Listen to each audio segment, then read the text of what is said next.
Assalamualaikum warahmatullahi wabarakatuh. Salam kedamaian. Bangsa yang maju bukanlah bangsa yang tanpa persoalan, namun yang mampu mengelola dan menyulap tiap persoalan menjadi peluang kemajuan tanpa mengabaikan kedamaian. Apalah artinya keberhasilan jika kedamaian tak jua terasakan? Apalah maknanya keberhasilan kalau antara kita terus terjadi perselisihan? Maka saatnya masyarakat Indonesia harus cerdas. Persoalan bangsa memang sangat kompleks. Semakin tinggi keinginan untuk memajukan bangsa, semakin ruwet dan kian banyak dan jelimet juga persoalan yang muncul. Namun bagi masyarakat yang cerdas, tentu akan dapat membedakan sorotan persoalan yang berpeluang untuk kemajuan bangsa dengan yang justru akan berpotensi menghancurkan bangsa. Karena itu, berhentilah menyorot perbedaan atau kekurangan antar kelompok, apalagi antar individu, antar agama, antar suku, bahkan antar organisasi yang pada akhirnya justru akan membuat persoalan bangsa yang sesungguhnya sangat bermakna untuk disorot bagi kemajuan bangsa menjadi tidak mengemuka, bahkan terlupakan. Memajukan bangsa memang butuh ide-ide gede, gagasan-gagasan brilian, kreasi-kreasi inovasi maupun potensi-potensi bergengsi selaras dengan tuntutan dan tantangan zaman. Namun, tiap masa pasti punya tantangan maupun hambatan yang kalau tidak disikapi dengan pengetahuan dan kecerdasan, maka ide-ide, gagasan-gagasan, kreasi dan potensi justru akan mengarah pada kemunduran, bahkan kehancuran suatu bangsa. Salam kecerdasan dan kedamaian. Terima kasih. Informasi pertama, Saudara Menteri Keuangan Sri Mulyani menjelaskan soal transaksi janggal 349 triliun rupiah di Kementerian Keuangan di Komisi 11 DPR. Menkyu menyatakan baru terima surat PPATK setelah Menko Polhukam Mahfud MD menyampaikan ke media. Sri Mulyani mengaku kaget setelah Mahfud MD menyampaikan adanya transaksi janggal 300 triliun di Kemenkyu ke media. Sri Mulyani kemudian menanyakan ke PPATK. Tanggal 9 Maret, Kementerian Keuangan terima surat PPATK, namun tidak ada angka transaksi tersebut.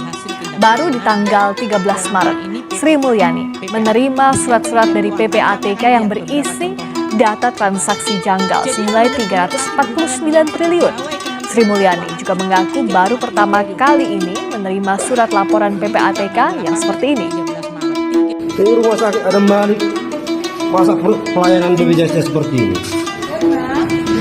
Cek darah 1 bulan belum selesai. Menyatakan belum selesai, tidak ada informasi sama pasien. Gimana gini pelayanan? Beredar di media sosial video pasien BPJS kecewa dengan pelayanan Rumah Sakit Adam Malik Medan pada Rabu 29 Maret 2023. Pada video singkat, unggahan pemilik akun Instagram @sumatratalk menunjukkan seorang pria yang tengah komplain lantaran hasil uji cek darahnya tak kunjung keluar. Hal itu bermula saat dirinya melakukan pengecekan darah pada 27 Februari 2023 lalu, dan petugas menjanjikan hasilnya akan keluar sebulan setelahnya. Berasal dari domisili yang cukup jauh, membuat pria itu meminta nomor yang bisa dihubungi kepada petugas agar nantinya bisa dipastikan lagi sebelum berangkat dan tak sia-sia kedatangannya sekiranya hasil tes darahnya belum juga keluar. Namun petugas tak memberikan nomor yang bisa dihubungi dan mengatakan pria itu hanya perlu datang langsung ke rumah sakit sebulan kemudian. Informasi lain, Saudara, pemerintah Provinsi DKI Jakarta dihebohkan dengan isu dugaan korupsi bantuan sosial pada tahun 2020 senilai 2,85 triliun rupiah.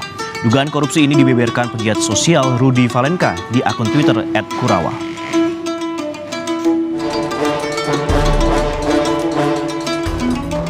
Di media sosial ramai perbincangan dugaan korupsi bansos di Jakarta.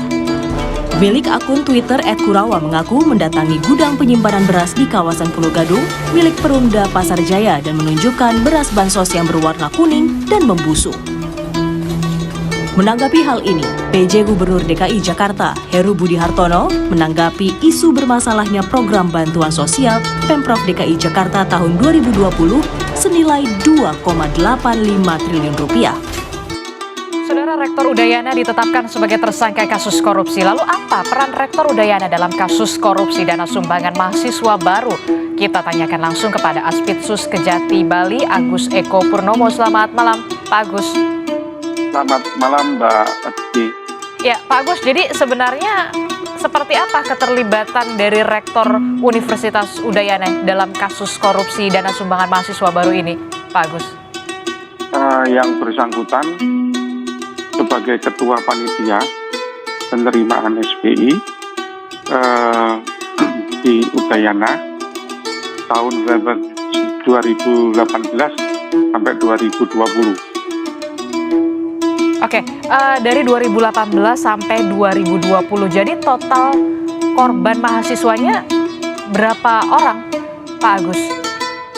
Total untuk yang ini kita bedakan ya, untuk yang tanpa dasar, yang tanpa ada SK dari itu, yang pungutan liar, katakanlah begitu, ini sejumlah 362 orang dengan total uang yang telah diterima 3,9 miliar.